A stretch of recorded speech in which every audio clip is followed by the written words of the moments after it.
dins d'aquesta jornada que té un plantejament general sobre drets lingüístics present i futur, s'han analitzat diversos aspectes que incideixen en el món dels drets lingüístics des d'aproximacions diferents.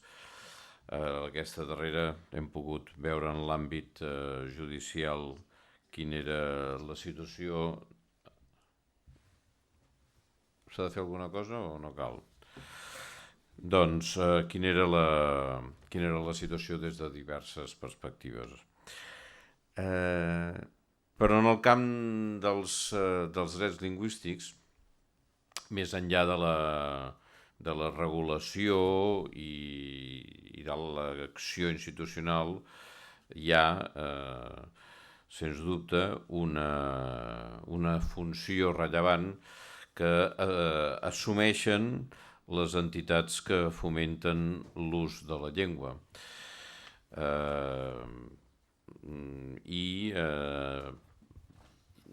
De fet, em sembla que en la seva intervenció el síndic de Greuges s'hi ha referit expressament, diguem-ne, al fet que hi hauria d'haver més mobilització i més incidència des de la societat civil en el seu cas concret pel que fa a les queixes o a les demandes que es fan en relació amb aquest àmbit. Per tant, diguem-ne, els actors socials com a figures rellevants en aquest escenari i aquesta darrera sessió, aquest darrer espai de diàleg es dedica precisament a tres entitats que incideixen sobre, des d'una dimensió no pròpiament governamental o no pròpiament oficial, potser més el cas d'en Sans pel que fa a l'Institut d'Estudis Aranesi, però diguem-ne que tenen aquesta vocació de treballar per expandir l'ús de la llengua i el respecte dels drets lingüístics. Ens acompanyen Mireia Plana, que és vicepresidenta de la Plataforma per la Llengua, una de les entitats, sens dubte, més importants en aquest àmbit, amb més trajectòria, llicenciada en Filologia Romànica, amb una experiència professional molt reconeguda en el camp de la normalització lingüística i en el camp del llenguatge jurídic. El professor Josep Lluís Sans és una de les figures o una de les personalitats més destacades en el camp de la promoció i de l'estudi de l'aranès.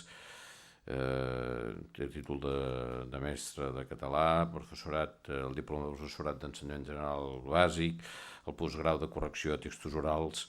Té una formació universitària molt completa, però a més, ell ha estat director del programa Entara Creación de la Oficina Occitana en Catalunya, de la Secretaria de Política Lingüística, ha estat cap de Política Lingüística del Consell General d'Aran i a més és autor de tot un seguit de publicacions relacionades amb l'aranès i amb la seva recuperació, coneixement i defensa.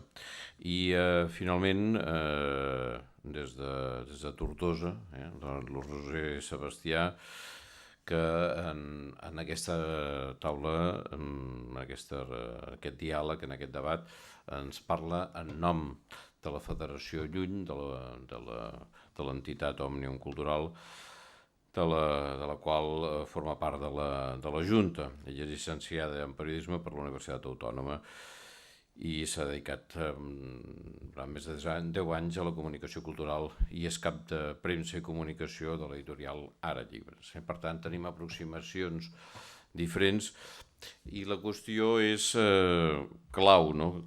És a dir, quin és el present i el futur dels drets lingüístics? És a dir, com des de cadascuna de les respectives entitats es viu la situació dels drets lingüístics, les limitacions que aquests drets lingüístics persisteixen encara hi són i les patim, i de quina manera, des de cadascuna d'aquestes tres entitats, aquestes tres institucions, doncs poden actuar i tenen previst de fer-ho per millorar l'escenari actual. Comença tu, Mireia. Molt bé. Bona tarda i gràcies per convidar-nos, convidar la Plataforma per la Llengua a assistir a aquestes jornades. A veure, des de la Plataforma per la Llengua sempre diem que una llengua és un tresor molt preuat. És una de les manifestacions humanes més importants, més sensibles i més completes. Una llengua no és només un vehicle per comunicar-se, que si només fos això ja tindria la seva importància. Una llengua, a més, és una manera d'expressar un món totalment diferent, única i irrepetible. No n'hi ha cap d'igual, no hi ha cap món que s'expressi d'una manera igual en una llengua o en una altra. Una llengua no es pot, com qualsevol altra manifestació humana, guardar en un museu. Una llengua, perquè funcioni, perquè es difongui, perquè es mantingui, ha d'estar viva, i per estar viva la gent l'ha de parlar. La llengua ha d'estar al carrer, la llengua s'ha de moure, la llengua s'ha d'expandir, i com més parlants hi hagi, més s'enriqueix. És un producte viu, no és un quadre o una escultura.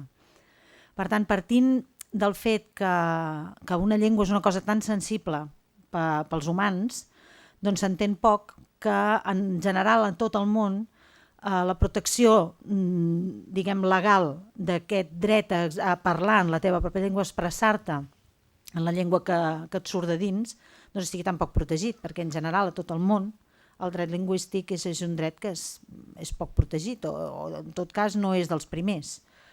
Fins i tot a la Declaració Universal dels Drets Humans doncs apareix que evidentment ningú no pot ser discriminat per raó de llengua, però tampoc no hi ha una defensa aferrissada del que seria doncs, el dret lingüístic, que cadascú pugui expressar-se en qualsevol àmbit o ocasió en la seva llengua. A Europa tenim un marc, que és el marc de la CELROM, com tots sabem, ratificada per l'Estat espanyol. No solament ratificada, sinó que a més la CELROM té diferents graus d'aplicació, i l'Estat espanyol el va ratificar en el seu grau màxim, perquè som així. Està ratificada en el grau màxim i està igual de ratificada que complerta, igual, o sigui, no es compleix. No es compleix i això ens afecta en coses molt i molt greus i molt importants per la supervivència de la llengua. Per exemple, la manca de respecte que es té per la unitat geogràfica de la llengua és clau, i això doncs, és per la no aplicació de la CELROM i de cap altra legislació lingüística en aquest sentit.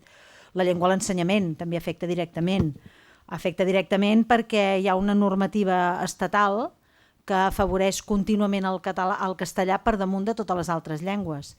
I des de la Plataforma per la Llengua publiquem periòdicament notícies, doncs, i quan dic periòdicament potser dic cada setmana en surt una, de dir ha sortit aquesta normativa legal que torna a fer recular el català o imposar el castellà per damunt del català. No? Això és continu, tot i haver ratificat aquesta Carta Europea. Per tant, bé, nosaltres ara per això també estem fent un desplegament important a Europa, doncs estem també en organismes internacionals com ELN i NLPD, que són organismes que defensen les llengües sense estat, perquè estem veient aviam què passa amb la CELROM, perquè si es permet aquest grau de no ratificació és que potser no serveix.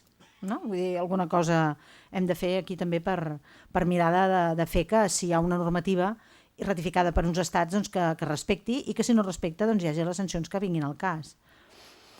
A banda, doncs, a l'estat espanyol suposo que s'ha repetit, perquè no he pogut ser malauradament tota l'estona aquí, però suposo que s'ha repetit moltes vegades.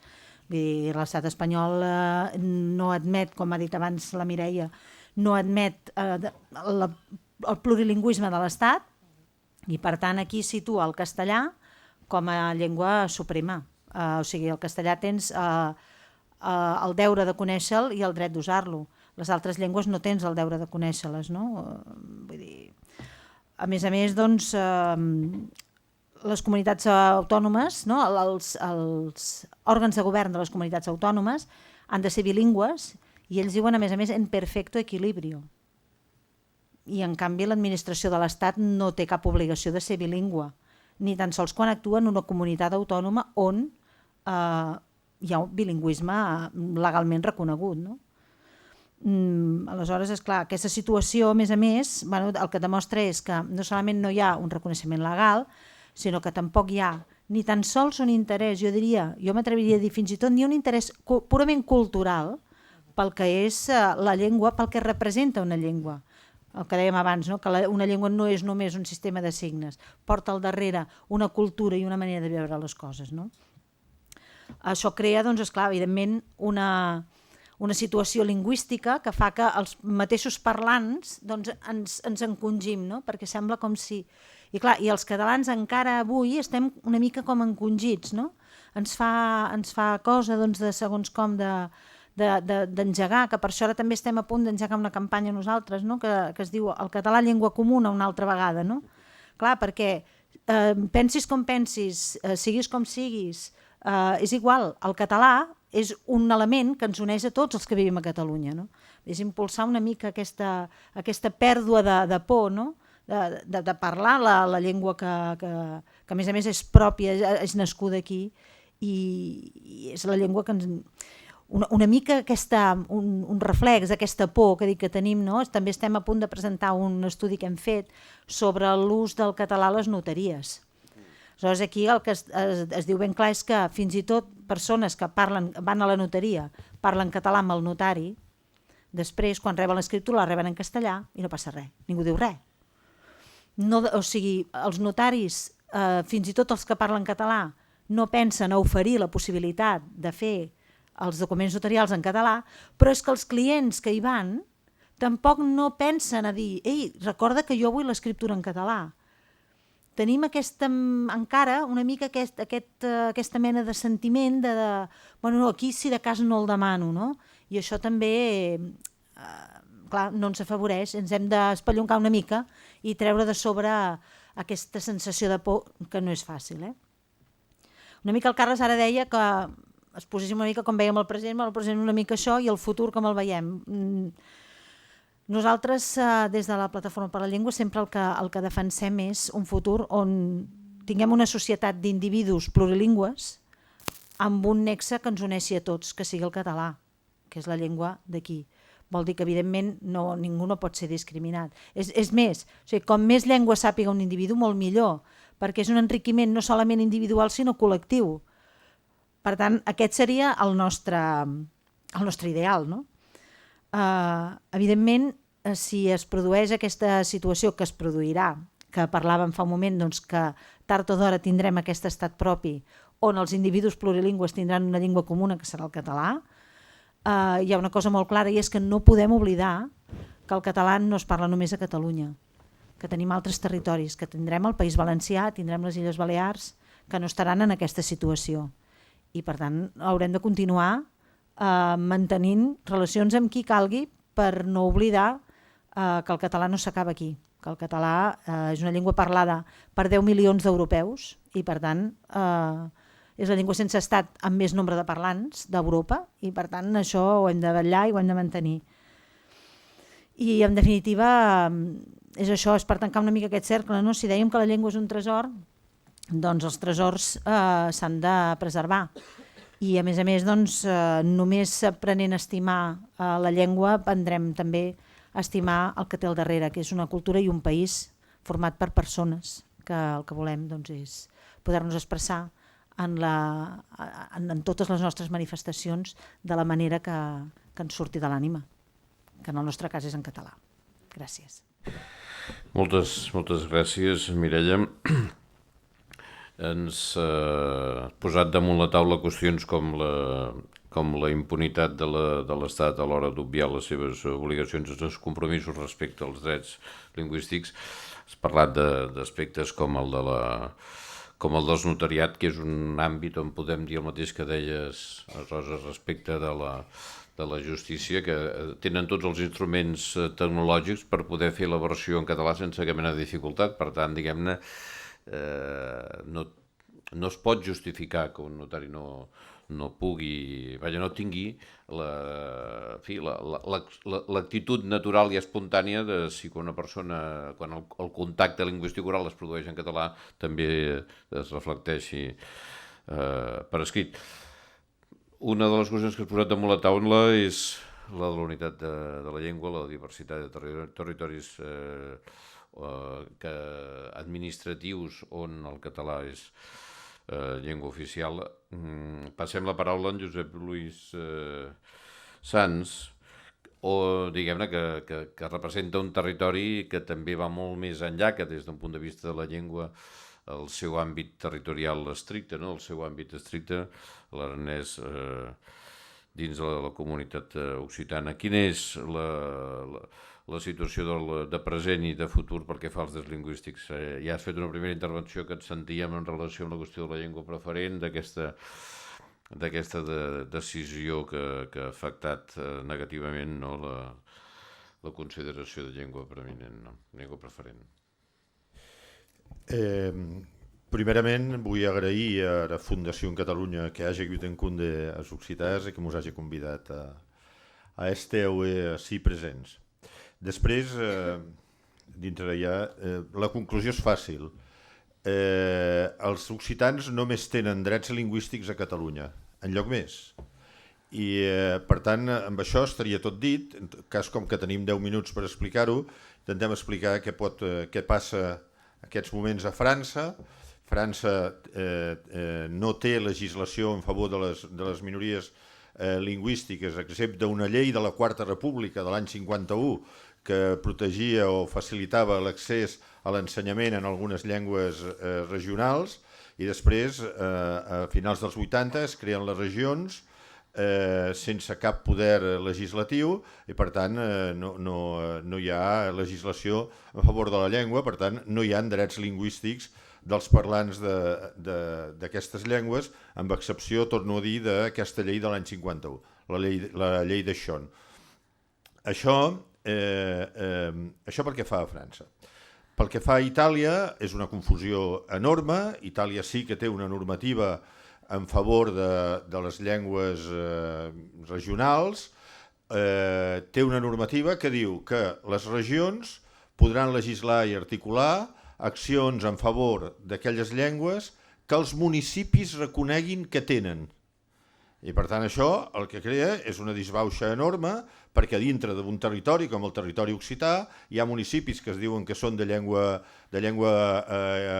francesa, n'hi ha que diuen que són de llengua piemontesa, n'hi ha que diuen que són de llengua occitana.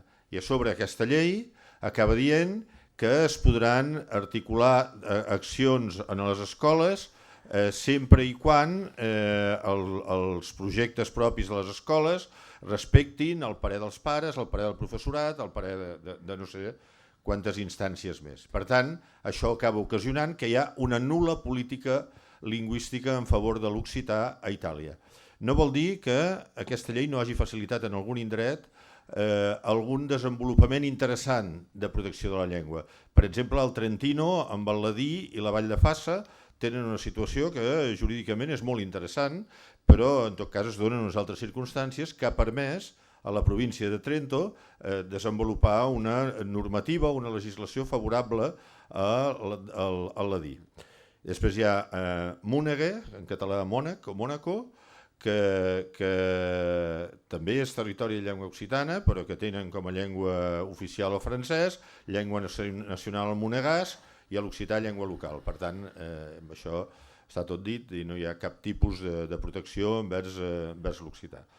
Bé, a partir d'aquí entrem doncs amb el que passa a Catalunya, el que s'han desenvolupat durant aquests anys amb l'occità a Catalunya, i és que certament en els començaments, en el primer estatut, la referència a l'occità és molt tímida, amb molt poca valentia, i la llei de normalització lingüística de l'any 83 en comença a fer una petita referència, i la llei de política lingüística també és pràcticament nul·la la referència que hi fa, és a dir, hi ha una certa timidesa per part de Catalunya en donar un suport a l'occità en aquells moments, en tot cas unes referències molt minces, però sí que quan arriba l'Estatut del 2006, allà hi ha un miracle i una explosió de protecció de la llengua que converteix l'occità en llengua oficial a Catalunya, encara al·lucinem, vull dir que per tant és una al·lucinada en positiu, és a dir, tirem endavant, hi ha un respecte que mostra el poble de Catalunya a partir de les seves institucions envers l'occità que ens sembla realment extraordinari. Això desenvolupa o provoca una altra situació, que és que amb la Carta Europea ja signada i ratificada per l'Estat espanyol li confereix l'aplicació d'uns articulats realment extraordinaris, és a dir, segurament a partir de que l'occità és oficial a Catalunya, l'aplicació de la Carta Europea, si l'apliquessin, hagués estat i seria possiblement encara en aquests moments el desenvolupament jurídic més important de què gaudiríem. El tema és que no s'aplica, no es desenvolupa, l'estat espanyol en fa absolutament cas omís, i és més, i se'n foten, i després ho explicaré per acabar la meva intervenció, se n'en foten, aquesta és la paraula, se n'en foten. Bé, a partir d'aquí es desenvolupa a Catalunya la llei de l'occità l'any 2010, que recull tot allò que ja recollia la Carta Europea i una mica més, i va més enllà, i per tant tenim tota una sèrie de drets lingüístics contemplats, Déu-n'hi-do. Jo diria que poder una societat o una comunitat tan petita com la nostra, perquè hem de parlar només dels occitans de Catalunya, evidentment, no podem parlar dels 16 milions d'occitans que hi ha a tot el territori lingüístic, amb els 10.000 habitants que hi ha occitans que hi ha al territori de la Vall d'Aran, ofereix uns drets lingüístics que van molt més enllà del que en aquests moments som capaços, pel problema, per la reducció demogràfica, moltes vegades d'arribar. I per tant, això significa que hi ha una protecció important. Arriba després la llei de règim especial de l'Aran, una nova llei de règim especial per substituir la de l'any 90. Perdó, la de l'any 90, si voleu, me l'he saltat, però ja havia fet l'occità llengua oficial a l'any 90, però només a la Vall d'Aran, posant en entredit que allò de que ho fos només en un territori, que no fos l'Estatut qui ho reconegués, podia ser inconstitucional i era dubtós. Per tant, quan arriba l'Estatut del 2006 tot queda realment eixamplat i amb una consideració realment important, i la llei d'Aran de l'any 2015 que torna finalment a reconèixer tota una sèrie de drets lingüístics importants per la Vall d'Aran, per l'aranès, per l'occità en general. Ara bé, què ha passat d'aleshores ençà i què ha passat darrerament? I és darrerament perquè darrerament surt la sentència del Tribunal Constitucional d'un recurs posat pel govern espanyol, cal dir que no va ser una iniciativa de l'advocat de l'Estat, sinó que va ser el Consell de Ministres, que en la sessió del 22 de juliol de 2011 acorda presentar un recurs d'inconstitucionalitat contra uns articles de la llei de l'occità. La primera vegada que el Consell de Ministres es refereix a la llengua occitana en tota la seva història, la primera. Allò triga uns anys en sortir la sentència, i la sentència ha sortit ara el mes de febrer, el 8 o el 9 de febrer, surt la sentència del Tribunal Constitucional que anul·la la denominació de preferent per una sèrie d'articles en els que es parla de l'occità o de l'aranès com a llengua preferent a la Vall d'Aran en uns certs àmbits, tot i que hi ha hagut una resolució de la Defensora del Pueblo i del Consell de Garanties Estatutàries i d'alguna altra institució que deia que aquell preferent no era assimilable o no es podia considerar com el preferent que apareixia a l'Estatut, sinó que era considerat un element de promoció, que una llengua d'aquestes característiques necessitava i que necessitava per poder consolidar la poca vitalitat que té o que pot tenir. Bé, surten aquesta sentència del Tribunal Constitucional, que cal dir que, per tant, és una sentència absolutament cruel i salvatge, perquè estem parlant d'un territori de 10.000 persones en el que queda 2.000 persones que parlem habitualment la llengua, i per tant allò és dir jo sóc el que mana i s'ha acabat, i jo sóc el potent, i a més serveix, diríem, aquesta sentència no només per anul·lar la preferència de la llengua, sinó per interpretar encara més, ja s'havia fet en algunes altres sentències com amb l'Estatut, però la sentència de l'Estatut, però per acabar d'aclarir que la normalitat de la llengua significa que tan normales són el català com el castellano com l'aranès. O sigui, no, l'utilització normal de la llengua no vol dir que és la que va davant, la que s'utilitza normalment, diríem, sinó que s'ha d'interpretar com utilitzada amb normalitat, vol dir amb la mateixa valor jurídic o amb la mateixa força que pot tenir amb una llengua o l'altra. I, finalment, dir que el mes de març hi va haver-hi una pregunta d'una senadora en el senyor Méndez de Vigo, no sé si això ho heu seguit, sobre què pensava fer l'estat espanyol per promoure o protegir l'occità, i el senyor Méndez de Vigo va acabar la seva exposició dient, potser valdria la pena, perquè ho trobaré, de les seves paraules, exactament, perquè, en fi, crec que fan mal, no sé si algú la recorda, però diu: por tanto, el gobierno, señoría, cree que los derechos de los hablantes del aranés están bien garantizados dentro del marco constitucional espanyol. No fan res, Sempre que diuen que fan alguna cosa, és alguna que fa Catalunya, perquè diuen que a Catalunya li toca fer-ho, però ells no fan res i podrien fer també, perquè hi ha coses per fer. Dice, del aranés están bien garantizados dentro del marco constitucional español y considera que el único riesgo que tienen los araneses, tras haber estado nevando 2 días, es que haya aludes. Así pues, ojo con los aludes estos días, porque son muy peligrosos. I, en fi, és per posar-se a plorar,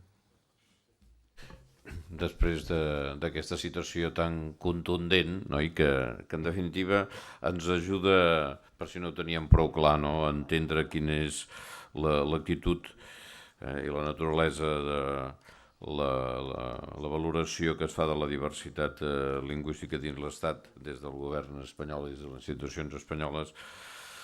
Passem la paraula a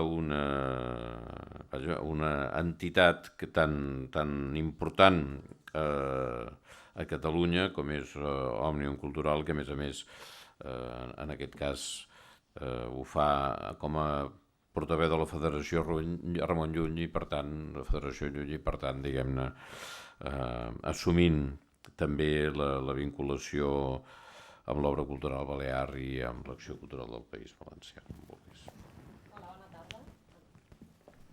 Sentiu? Sí. Bona tarda, i també volia fer un agraïment a l'organització per convidar-me a participar d'aquesta taula, saludar els companys de taula i agrair-vos a vosaltres l'assistència. Com comentava el Carles, jo us parlaré com a Federació Llull, que aglutina això, Acció Cultural del País Valencià, Obra Cultural Balear i Òmnium Cultural. Amb aquest espai comú de les 3 entitats, el que pretenem és multiplicar la nostra incidència a favor de la llengua i la cultura catalanes arreu dels països catalans. I abans de passar a explicar-vos una mica en quins àmbits a nivell de llengua estem treballant, volia fer-vos una mica un resum de què diem nosaltres que representa la Federació Llull. La Federació Llull actualment som més de 120.000 sòcies i sòcies.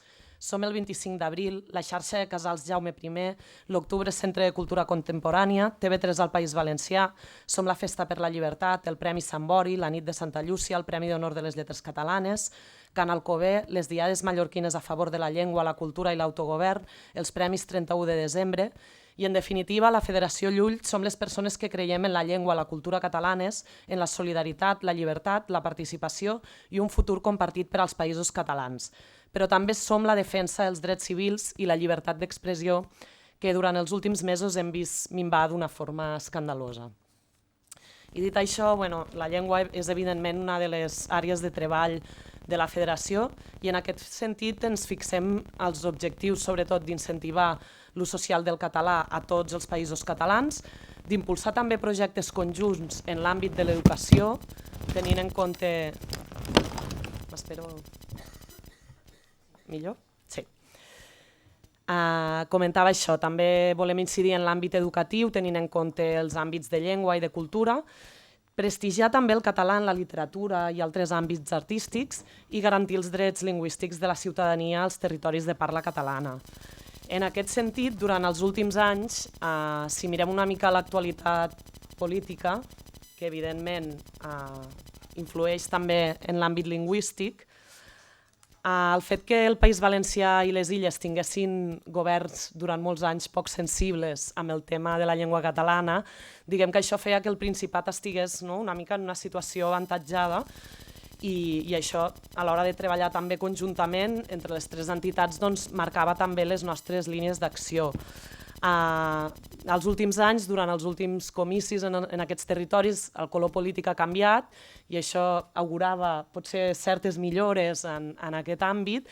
Tot i així, a partir de l'aplicació de l'article 155, clarament veiem amenaçada tant l'escola en català, veiem amenaçat l'ús oficial de la llengua en les administracions públiques, les iniciatives per incentivar la cultura en català o els mitjans de comunicació en la nostra llengua. Per aquest motiu creiem que ara més que mai cal treballar per tirar endavant els nostres objectius de forma conjunta i de forma coordinada.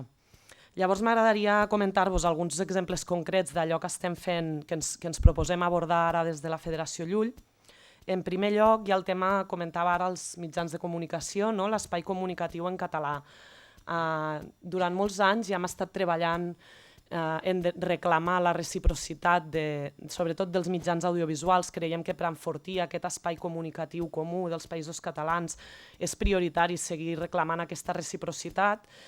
I bé, en aquests moments, com potser ja sabreu, el cas del País Valencià, que és on durant més temps ha tingut una situació complexa, ara mateix ja s'han activat les emissions d'Apunt, que és la televisió i la ràdio valencianes, i creiem que aquest és un bon moment per a tornar a posar sobre la taula això, que el fet de que Apunt, IB3 i la Corporació Catalana de Mitjans Audiovisuals puguin arribar a tots tres territoris. Ens consta que ja hi han hagut converses i que la idea inicial que hi havia era fer algun projecte concret de programa fet en conjunt per a emetre als tres canals, però nosaltres creiem que encara s'ha de fer un pas més i que realment si volem que la situació no sigui anòmala i que tots els països catalans tinguem un espai comunicatiu fort, hauríem d'aconseguir la reciprocitat total.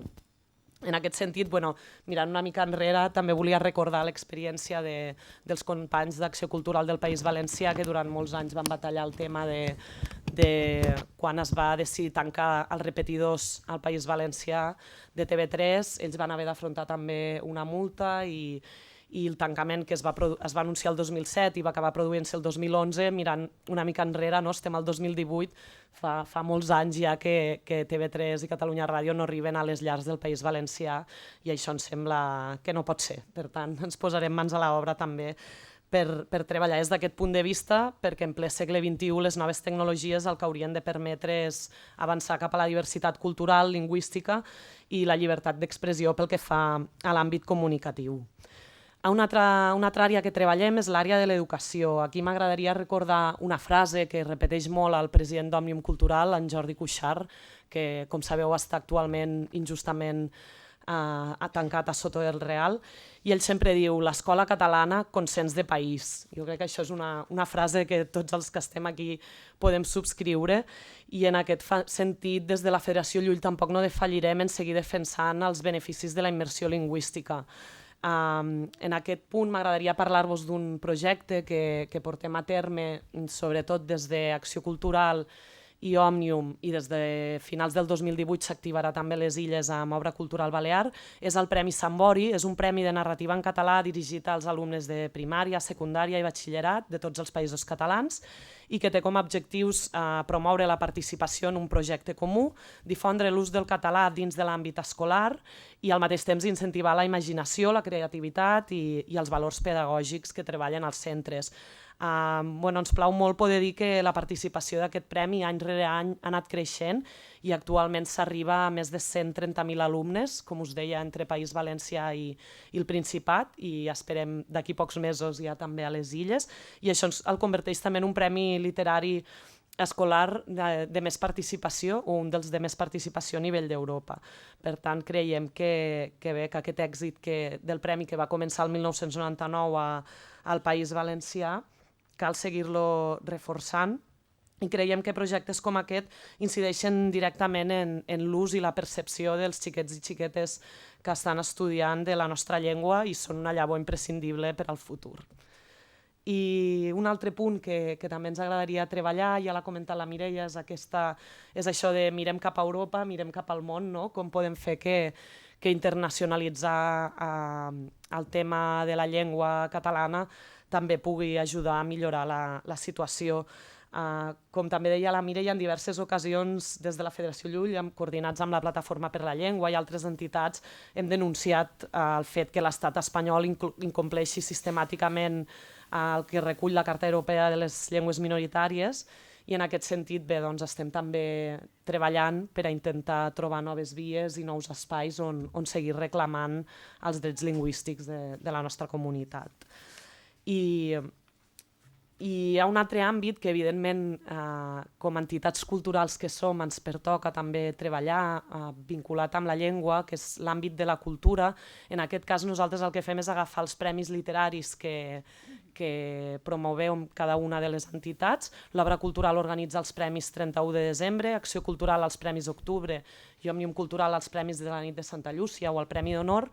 I la idea que tenim per a treballar els propers mesos és d'intentar compartir el que són els autors guanyadors i autores guanyadores d'aquests premis, intentar compartir-los arreu dels països catalans, a través dels 3 territoris, per a crear també un imaginari col·lectiu fort a nivell de cultura, que al final no deixa de ser també llengua. I un altre últim punt és la cohesió social. També ho comentava la Mireia, que per cert volia felicitar-vos per aquesta campanya del català llengua de cohesió, que crec que és molt encertada i necessària en aquests moments. Per nosaltres la cohesió social també és un punt que és molt important de treballar. Aquest teixir ponts, aquest fet de que com a societat ens reconeguem uns als altres, ens escoltem i ens enfortim a l'hora de reclamar els nostres drets ciutadans, i aquí dins, evidentment, està la llengua. Com a exemple, molt breument, des d'Òmnium Cultural vam impulsar l'any passat una campanya que es deia Lluites Compartides, que també va tenir molts bons resultats, perquè el que vam fer va ser intentar mirar enrere i durant les últimes dècades veure quines lluites havien contribuït a fer-nos com som com a país, no? Des de lluites veïnals, lluites pel territori, lluites per l'aigua, pels recursos ecològics, i va ser una experiència molt fructífera. Sempre ens agrada dir això, que volem reivindicar les lluites compartides i creiem que la llengua és també una lluita compartida, per tant la tenim també en els nostres objectius a l'hora de fer això que diem de cohesionar socialment al país. I finalment, per acabar, voldria mirar una mica al futur, no? El títol de la ponència era Present i futur, i en aquest sentit, des de la Comissió de Llengua d'Òmnium Cultural es va treballar un decàleg sobre quina seria la situació, quina ens imaginem que ha de ser la situació del català en una Catalunya independent. Són 10 punts, intentaré llegir-vos en només uns quants i amb això acabaré també la meva intervenció. El que dèiem que seria la situació del català en una Catalunya independent, creiem que el català podrà tenir un estat a favor en lloc de tenir-lo en contra. Es podrà establir un ordenament plurilingüe equitatiu que assegurarà la plena normalitat del català i l'aranès, mantindrà l'opcionalitat del castellà i reconeixerà totes les llengües com un capital social valuós. Podrem mantenir una educació acollidora i inclusiva centrada en el català sense interferències de cap mena, que proporcionarà a tothom les competències plurilingües i interculturals avui necessàries. El català podrà ser oficial a la Unió Europea i la resta d'organismes internacionals i participar sense obstacles en els seus programes. El català podrà ser usat amb normalitat en l'etiquetatge i en la relació de tothom amb les empreses i amb els professionals. I us llegiré els últims. Podrem tenir una cooperació més normal i estreta amb la resta de països catalans i el sistema judicial no impedirà l'ús del català, sinó que l'afavorirà. Que així sigui. Esperem. Jo crec que en aquestes 3 intervencions hi ha un element comú, no? Que és, evidentment, des de l'actitud i el compromís en la defensa del català, de l'aranès occità, d'impulsar el reconeixement dels drets i l'ús efectiu dels drets, no? Però també tens la sensació, la percepció que a última hora, més enllà de les institucions, es fa necessari un exercici de militància per poder tenir mínimament garantits els drets lingüístics. Pensem en un restaurant, pensem en l'etiquetatge de productes, pensem en la presència del català, que moltes vegades hem d'exigir en situacions de la nostra quotidianitat, no? I, per tant, diguem-ne, avui, mentre no tinguem aquest escenari que ens dibuixaves, diguem-ne, en un marc d'estat, la veritat és que, tot i la feina que poden fer les institucions, aquí tenim la directora general de Política Lingüística, moltes gràcies, i des dels diferents àmbits, es nota, diguem-ne, constantment a faltar encara quan no hi ha una actitud, diguem-ne, de compromís de cadascun dels ciutadans, el risc de fer passos enrere és d'anar perdent terreny, i és en el fet quotidià, més enllà del que les institucions facin. Per tant, tornem a això que deia el síndic de Greuges aquest matí, no? Reclamar que siguem molt més actius i molt més compromesos quan detectem que realment els drets lingüístics en la nostra vida quotidiana es vulneren, no? Perquè s'ignora el reconeixement del català, i no cal dir en el cas de l'aranès occità, on tot això és molt més comú. Preguntes, consideracions sobre aquest aspecte i sobre la tasca que, evidentment, tan necessària fan a les institucions que avui ens acompanyen. Vosaltres voleu complementar, matisar? Sisplau. Hola, bona tarda. Només una cosa. L'enquesta aquesta que has dit de les notaries, estic nerviós per veure-la, però hauríeu de... Volia dir una cosa a favor dels notaris de Vic, que és on em moc jo, que sap greu perquè només donen servei a 60.000 persones, però si Vic diguessin 6 milions, donarien servei a 6 milions. Potser és perquè quan entro jo per la porta ja saben que vull un català, però normalment és en català sempre, i suposo que Ripoll i Olot aquí no hi treballo tant, però que també ha de ser ara, hi ha altres llocs que no. Però també hi ha alguna notaria aquí a Barcelona, que no diré noms, que no vull fer publicitat, que a mi m'ho han fet tot sempre en català. L'has de buscar, potser. I alguna d'un antic director general de Política Lingüística? Podria ser aquesta. Sí. Mira, en el material que us han donat a l'entrada ja és l'estudi. Que he vingut a la segona part, diu. I és l'estudi, per tant, bueno, sí, ara li podem donar. Però només per apuntar una mica això que deies, en aquest estudi, per exemple, ara veia, no?, encastats que parlen habitualment en català. En quina llengua es fa l'escriptura quan s'ofereix la tria lingüística? D'acord? O sigui, tu ets català, parles català i el notari t'ofereix la tria lingüística, d'acord? Un 42,4% fan l'escriptura en castellà. Quan te l'han ofert en català i tu, vull dir, i la relació oral amb el notari s'ha produït en català. I el 42,4% Pot ser.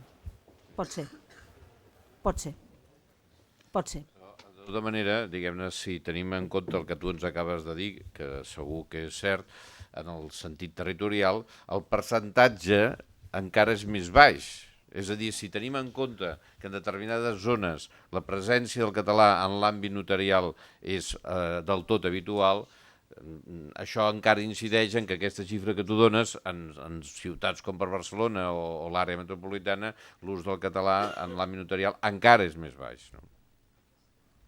Sí. Apel·les. Sí, bona tarda. Jo pel Josep Lluís. Abans has dit que vau estar sorpresos per la llei de l'occità. Recordo que quan vas venir a París a presentar-la vas treure pit i això vas impressionar tots els occitanistes que hi havia a la presentació. El fet de que hagi deixat de ser llengua preferent, a l'Aran quina reacció hi ha hagut, a Occitània quina reacció hi ha hagut, i quan m'acabis de respondre et faré una altra pregunta. Les reaccions no n'hi ha hagut.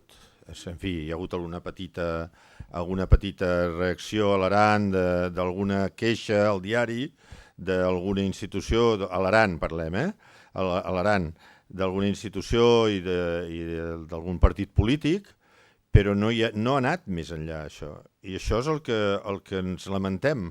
És a dir, no hi ha no sé, hi ha hagut una petita manifestació a l'Aran amb 200 persones, però poc, torno a dir poc. En tot cas, no hi ha hagut una... És a dir, nosaltres ens hem estat preocupant des de l'acadèmia, veiem en quin tipus d'accions podem tirar endavant, vist que no hi ha cap altra institució que estigui fent res en aquests moments per contrarrestar d'alguna manera això. Mira, algunes coses anem a fer. Segurament farem alguna cosa a nivell europeu, segurament. No vull encara acabar d'avançar per on van les coses per no veure. Alguna cosa a nivell del Consell d'Europa, encara que sigui una petita protesta. Algunes coses es poden fer. Ens hem intentat informar si podíem anar als tribunals. No és adequat, no és adient, no és processal. Per tant, no ho farem. Si ho poguéssim, ho faríem. I en fi, ja està. Res més. Lamentablement, aviam, el tema del preferent i la sentència del Tribunal Constitucional finalment ens ha donat més difusió que una altra cosa. No crec que les polítiques, almenys de les estructures i institucions de l'Aran, tinguin un canvi de cap tipus en favor ni en contra a partir d'això. Seguiran fent i ja està, no? Però sí que almenys ens ha donat una difusió que mai no hi haguéssim pensat en aquest tipus de difusió, en una difusió tan important. A nivell d'Occitània, què hi ha hagut? Hi ha hagut un coneixement, però tampoc hi ha hagut cap tipus de reacció. Occitània està en unes situacions sociolingüístiques realment lamentables, molt lamentables. Per tant, és a dir, no hi ha reacció, però la difusió que ens fa almenys és positiu. És el que deia quan he fet l'exposició. Mai de la vida haguéssim pensat que el Consell de Ministres faria una referència a l'aranès en tota la seva vida, perquè podríem explicar casos de llengües semblants a la nostra a nivell de l'estat espanyol que ni tan sols se citen, però perquè ja estan en un estat absolutament morts, des de l'aragonès fins a l'àstur lleonès amb alguna vall del Bierzo amb unes característiques socials molt semblants a la nostra i que estan absolutament desapareguts. És a dir, el pastuezo, que és una llengua amb unes característiques d'una vall turística com la nostra, amb les pistes d'esquí, etc., l'única cosa que fan és una associació, una vegada a l'any, fa un curs de 3 dies de pastuezo. Ja està, no fan res més. Això a Lleó. Per tant, com que nosaltres no hem estat en aquesta situació i hem tingut una vida major, diríem que l'estat espanyol s'ha vist fins i tot en l'obligació de mostrar qui mana aquí. I ho ha mostrat amb un acte de crueltat brutal, que és intentant dir, escolta, no valeu res. No valeu res. I aleshores, doncs ara, el que seria és el moment de reacció política. I és el que esperem que hi hagi algunes reaccions polítiques que, evidentment, haurien de començar dintre el territori. És evident que haurien de començar a dintre el territori. Tu volies fer una segona? Sí. I amb això tancaríem. Sí. Abans una petita cosa que havia parlat del piemontès. Jo recordo una vegada que vaig anar a una ciutat al costat de Turí, d'uns 50.000 habitants, a inaugurar una exposició que ara no recordo quina era, i vaig tenir la gosadia de fer el discurs en piemontès. No em va entendre ningú. No. Però absolutament ningú. Fins i tot la persona que anava amb mi diu, crec que pensen que has parlat en català. Sí, no, i perdona, és que a més la regió del Piemont, el que és lamentable per nosaltres, és que utilitza el piemontès per desplaçar l'occità, en lloc d'utilitzar l'occità com una llengua més per potenciar el piemontès. Aleshores, en aquesta opció que els hi ha donat l'estat italià de poder promocionar les llengües regionals, el piemontès ha fet una normativa, el Piemont ha fet una normativa per promocionar només el piemontès. I el Tribunal Constitucional italià els hi ha declarat inconstitucional la potenciació del piemontès, perquè no és una llengua, sinó que és una varietat dialectal de l'italià. I això els hi ha servit a la regió del Piemont per menystenir i marginar l'occità, de tal manera que l'occità en aquests moments no és enlloc en allà. Vull dir, si explico això és perquè aquestes són actituds diferents de les que ens hem trobat a Catalunya, que és allò que deia, és a dir, si hi ha present i futur de l'occità és només a Catalunya, enlloc més en aquests moments. I la pregunta que era, com a Comissió de Llengua del Consell de l'Advocacia Catalana, ens hem plantejat moltes vegades de pujar a l'Aran. Doncs endavant. De pujar a l'Aran. Clar, l'únic que... Clar, hem anat a Perpinyà i, per exemple, jo tinc aquí al costat una companya de Perpinyà que ve a totes les reunions i ens reunim sovint a Perpinyà. Amb el País Valencià no hi ha hagut manera. A les Illes una bona temporada sí, ara estan en stand-by. Però ens hem plantejat aquesta situació estranya d'anar a l'Aran a parlar de què? Llavors, la qüestió és, caldria que la Comissió de Llengua dels Advocats pugés a l'Aran a parlar amb els advocats aranesos o els advocats aranesos són inexistents en qüestió de llengua? La pregunta és aquesta. Sí, hi ha molta inexistència en qüestió de llengua, però seria bo que vinguéssiu. Home, no, aviam, tots els petits passos, exactament, tots els passos són importants, tots donen consistència. I veure que els advocats aranesos veiessin que la preocupació per la llengua és més viva a fora que no pas allà, fins i tot crea vergonya. I per tant, el que heu d'estar és preparats, en tot cas, per entendre que us trobareu en una situació absolutament deserta, desolable, no? Però a mi em sembla que seria bo, i tant que sí. Jo us ofereixo l'acadèmia per reunir-vos. Ah, sí, sí. Doncs jo us ofereixo l'acadèmia per reunir-vos. Diu que no. No, ha dit que sí, ha dit que sí. Què vol dir? Ha dit que sí, ha dit que sí. Jo crec que una acció com aquesta segur que tindrà una repercussió positiva perquè, diguem-ne, projectarà un missatge que amb més o menys entusiasme i receptivitat però acabarà incidint d'una manera positiva com ho han fet... Digues. Però...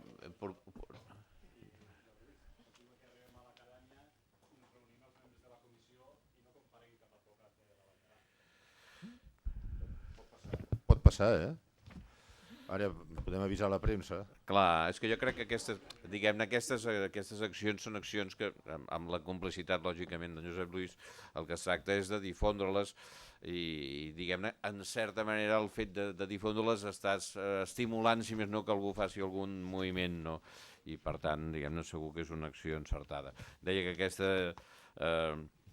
aquesta iniciativa i totes les entitats que avui ens han acompanyat en aquest debat són claus perquè necessitem un país mobilitzat per defensar la seva llengua i necessitem que les institucions, com ja fan en la mesura que poden, actuïn, que les entitats assumeixin aquest repte de representar la col·lectivitat en accions que tenen una vocació d'incidència social i de responsabilitat social i que els ciutadans, cadascú de nosaltres, no ens en desentenguem, no ens n'inhibim pensant que aquesta feina ja ens la faran nosaltres.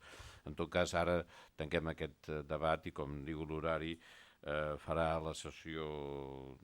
començarem la sessió de cloenda amb la secretària de Relacions amb l'Administració de Justícia i la directora general de Política Lingüística.